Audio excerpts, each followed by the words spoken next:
voilà, c'est une machine que l'on a achetée l'année dernière pour répondre aux exigences environnementales. Donc on ne verra pas sur cette vidéo, mais il n'y a aucun système de ventilation, aucun système d'aération. Cette machine ne dégage pas de COV, donc de composés organiques volatiles. Il n'y a aucune odeur.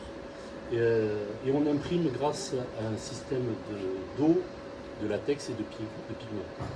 Voilà, donc c'est une imprimante jet d'encre de marque HP, donc du jet d'encre version XL, et ça nous permet de répondre aux exigences environnementales et de proposer aussi une solution éco-responsable vis-à-vis de notre client principal qui est la SNCF, mais bien d'autres, puisque on le voit ici, nous sommes en train de préparer une signalétique pour les magasins le printemps. Initialement, on avait senti que le client SNCF s'orientait vers des solutions éco-responsables.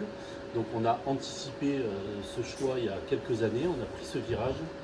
Et aujourd'hui, on a eu raison, puisque ça a été un facteur déterminant dans le choix de la SNCF de nous conserver en tant que titulaire du contrat signalétique national, puisque la note environnementale correspond aujourd'hui à 20% des critères de sélection. Et du coup, on a aussi proposé cette solution au Grand Paris Express, donc le futur grand réseau souterrain qui va être mis en service pour les JO 2024, avec aussi cette proposition éco-responsable.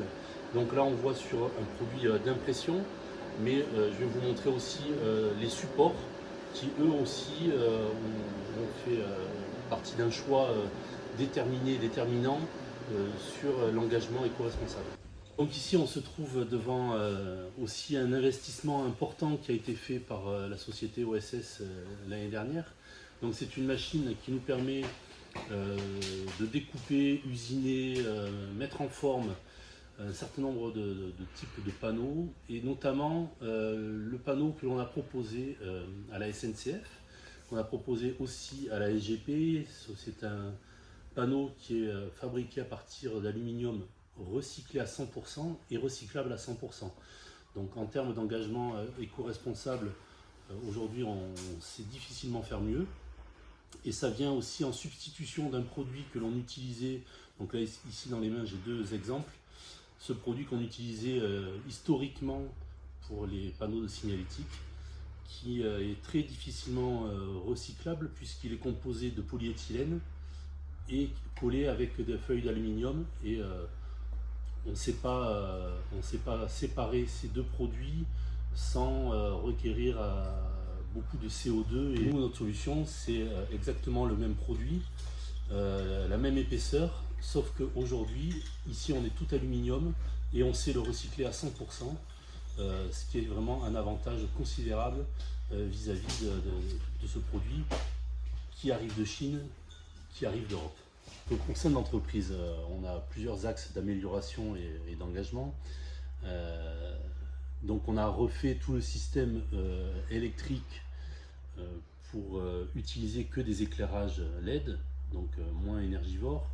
On a remplacé un certain nombre de groupes de climatisation, de chauffage avec des coefficients de performance énergétique supérieurs à ce qui était existant, de manière à limiter notre consommation électrique. Et dans les cartons, un projet donc d'agrandissement de nos locaux avec une toiture en photovoltaïque pour être quasiment autosuffisant et du coup libérer de l'énergie.